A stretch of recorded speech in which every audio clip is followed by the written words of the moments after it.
नल नील ने। राम के साथ रह के नल नील ने सबसे बड़ा काम किया है कि राम की सेना को रावण के राज्य में पहुंचाने के लिए पुल बनाया है।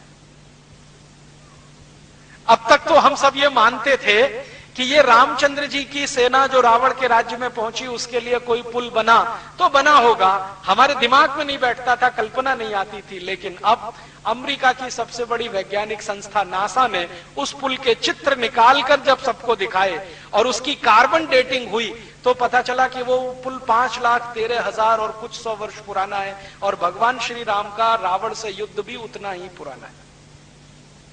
तो सिद्ध हो गया कि ये पुल उनके समय में बना है। और श्री राम विभीषण को कह रहे हैं कि देखो मुझे नहीं आता पुल कैसे बनाया जाता है, ये नल नील दोनों जानते हैं। माने आज की भाषा में कहूं तो नल और नील दोनों कंस्ट्रक्शन के बहुत बड़े इंजीनियर जो पुल बनाया। और पुल भी कैसा बनाया, पत्थरों का पुल समुद्र के बीच में, कभी कल्पना काम न करे किसी की ऐसा।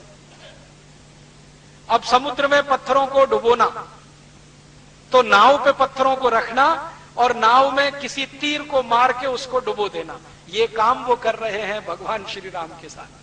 तो पत्थरों को डुबोते डुबोते डुबोते डुबोते फिर एक ऊंचाई तक लाए हैं, फिर कंस्ट्रक्शन हुआ है। और उस पुल का कंस्ट्रक्शन पत्थर और पत्थर को जोड़ने वाले चूने के साथ इतना मजबूत बन गया है कि आज तक वो सुरक्षित है। 5,13,000 साल पुराना पुल सुरक्षित है जो कभी भारत में नल नील ने भगवान श्री राम के लिए बनाया।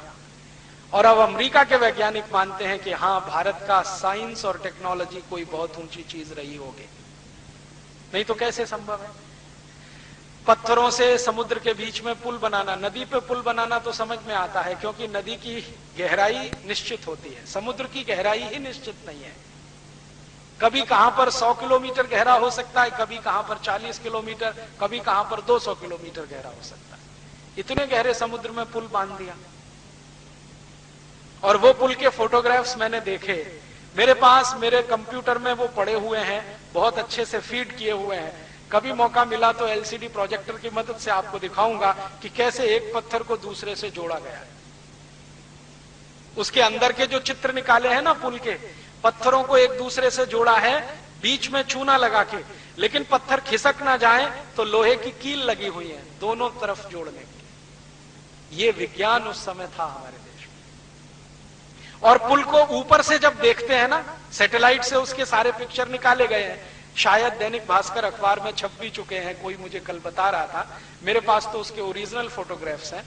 तो वो फोटोग्राफ्स जब ऊपर से हम देखते हैं ना तो पुल साफ दिखाई देता है कि वो ऐसे जेड शेप में बना हुआ है,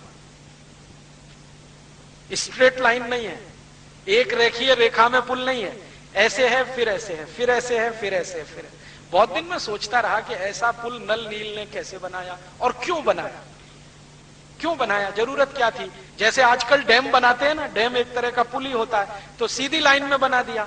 तो शायद भारत की तकनीकी नहीं है कि सीधी लाइन में पुल बनाया जाए, ये यूरोप की टेक्नोलॉजी है कि वहां पुल बनाने का काम जो शुरू हुआ है यूरोप में 18वीं शताब्दी से, वो सीधी रेखा में है। भारत में शायद हो नहीं सकता, समुद्र में तो बिल्कुल असंभव है, क्योंकि एक रेखीय पुल अगर होगा, लीनियर होगा, एक ही लाइन में होगा, तो उस पर पानी का दबाव सबसे ज्यादा पड़ेगा, क्योंकि समतल चीज होती है ना तो उस पर दबाव ज्यादा होता है। पानी का दबाव ज्यादा आएगा तो टूट जाएगा, तो 5,13,000 साल थोड़ी टिक पाएगा। तो नल नील की अकल देखो कि जो दबाव पानी का पड़े उसको एक दूसरे पर डिस्ट्रीब्यूट कर दो, एक ही स्थान पर पूरा दबाव ना पड़े, इसलिए उसको जेड शेप दे दिया। और आज के जमाने के जो हाइड्रोलिक्स के बड़े वैज्ञानिक हैं, जो जल विज्ञान के बड़े वैज्ञानिक हैं, उनसे मैं कहता हूं कि जरा इस डिजाइन की कल्पना करो, तो वो एक ही शब्द कहते हैं, अद्भुत। वो ये कहते हैं कि 5,13,000 साल पहले कोई दो व्यक्ति ऐसे हुए जिनको ये कल्पना थी, इसका माने कोई बहुत बड़े वैज्ञानिक रहे होंगे तभी ये हो सकता है। साधारण लोगों के दिमाग में ये कल्पना नहीं आ सकती कि पानी के प्रेशर को बराबर डिस्ट्रीब्यूट करना है और उसमें शेप जेड का देना है ताकि वो ज्यादा दिन सुरक्षित रहे। पहले जब हम चर्चा करते थे हमारे कुछ आधुनिक पढ़े लिखे मित्रों के साथ, तो वो ये कहते थे कि भारत बहुत महान था, सुना है, लेकिन इसकी महानता क्या थी वो अब दिखाई देती है, ये महानता थी। 5,13,000 साल पहले इस तरह के पुल का डिजाइन कर देना, और वो इतने साल तक लगातार टिके रहना, उसके बीच में कहीं क्रैक भी नहीं है। जो सैटेलाइट ने फोटो निकाले हैं ना, इमेज, कहीं भी क्रैक नहीं है। अब वो तो भला हो हमारे दक्षिण भारत की वो जयललिता का, जिसने अभी जिद पकड़ ली थी कि इस पुल को तोड़ ही देना है, क्योंकि ये चेन्नई के रास्ते आने वाले बड़े जहाजों को रुकावट पैदा करता है। उसके खिलाफ एक बड़ा अभियान चला। अच्छा हुआ जयललिता अपने पद से निकल गई तो वो पुल बच गया, नहीं तो वो तोड़ने की तैयारी में थी। तो नेता कैसे हैं हमारे, इससे अंदाजा लगा लो। और राम के जमाने में कितनी मेहनत से बना होगा, उसका अंदाजा लगा लो। इस तरह की क्वालिटी उस समय के काम में। और फिर अब समझ में आता है कि अगर ये पुल सत्य था तो सब कुछ सत्य रहा होगा। अब तक हमारे देश में कुछ ऐसे इतिहासकार हुए हैं जो वामपंथी मानते हैं, अपने को लेफ्टिस्ट मानते हैं। वो मानते ही नहीं है कि भगवान राम की कहानी कोई सत्य है। वो ये कहते हैं ये हाइपोथेसिस है। हाइपोथेसिस माने कल्पना में गढ़ी गई है। हाँ, अभी भी वो यही मानते हैं कि काल्पनिक है। और अभी ये जो पुल का हो जाना और उसके समय का वही निकल के आना जो राम का समय है, अब ये सिद्ध कर देता है कि ये सत्य है। इसमें काल्पनिकता कुछ नहीं। और अगर इसी विषय पर आगे हम खोज करें तो बहुत कुछ ऐसा निकल आएगा, क्योंकि वैज्ञानिकों ने अब ये माना है कि ये पुल नीचे जो गया है, इसके साथ पूरी सभ्यता नीचे गई होगी। सब कुछ नीचे चला जाता है कि नहीं? हो सकता है भगवान श्री राम के जाने के बाद और आज तक 20 85 सुनामी आए हो और ये नीचे जाता गया जाता गया जाता गया और आज 40-50 किलोमीटर नीचे स्थिर हो गया।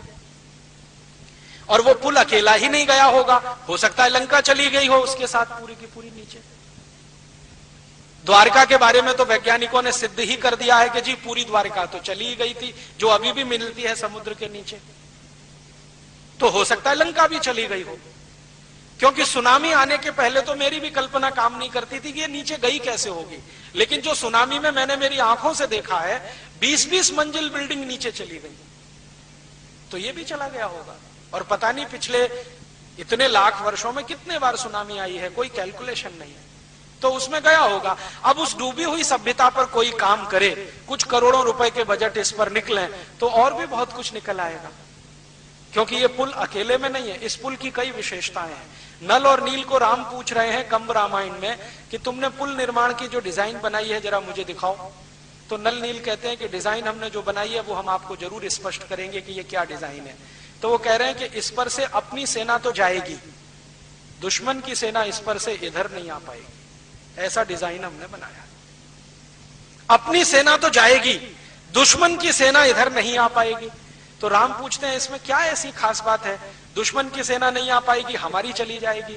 तो कहते हैं अपनी सेना में ज्यादातर बंदर है और बंदर वजन में बहुत हल्के होते हैं और इनके शरीर का सारा वजन पैरों पे नहीं आता है, 4 पैरों पे आता है, वो डिस्ट्रीब्यूट हो जाता है, इसलिए इनका जाना तो आसान है। और रावण की सेना में सब 2 पाए हैं, हमारी सेना में सब 4 पाए हैं।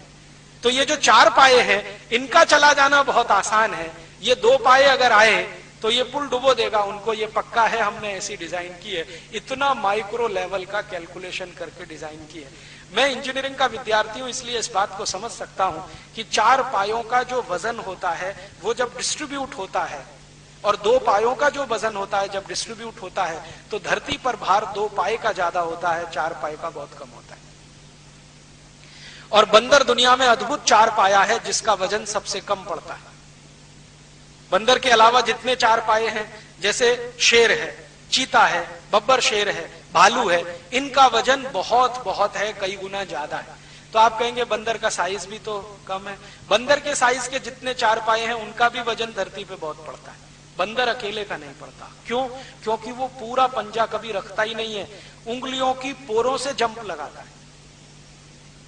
कहीं से कूदेगा, उंगलियां टिकाएगा, पूरा पंजा नहीं रखता, ऐसे टिकाएगा फिर तुरंत जंप कर देगा। और उसमें लगातार क्षमता है जंप करते रहने की। तो वो कह रहे हैं कि हमारी सेना में तो ये बंदर बानर ज्यादा हैं, आप चिंता मत करो, ये पार जाएंगे, लेकिन उधर से वो आए डूब जाएंगे, ऐसी डिजाइन हमने तैयार की है। फिर पूछ रहे हैं दूसरी विशेषता बताओ इसकी। तो दूसरी विशेषता यह है कि अगर ये पुल बनेगा तो जब तक आप नहीं कहेंगे तब तक ये टूटेगा नहीं। तो कह रहे हैं मेरे कहने से मतलब, उन्होंने कहा आपके जो बाण है ना उनमें एक ही बाण ऐसा है जो इसको तोड़ने की शक्ति रखता, बाकी ये किसी से टूटने वाला नहीं है।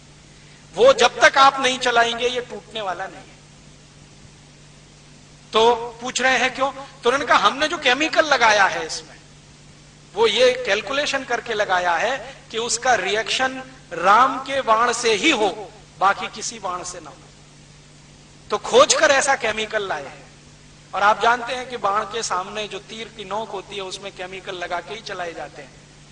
तो उनको मालूम है नल नील को कि राम के बाण में किस तरह के केमिकल है, तो पुल में कौन से केमिकल इस्तेमाल करने हैं, कौन से नहीं करने हैं, किसको छोड़ देना है, किसको रख लेना है, इस कैलकुलेशन से पुल है। फिर वो कहते हैं कि हाँ हम इस पुल से जाएंगे और वापस जब आएंगे तो ये कितने दिन टिकने वाला है? तो उन्होंने कहा जब तक आप चाहें तब तक।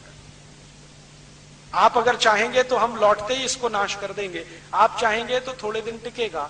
आप विभीषण को बोल के जाओ और वो बाण इसको दे के जाओ, जब इसको मन आए वो चला दे, वो टूट जाएगा। इस तरह की विशेषताओं वाला पुल बनाकर वो गए हैं लंका में और मारकर रावण को लौटे हैं।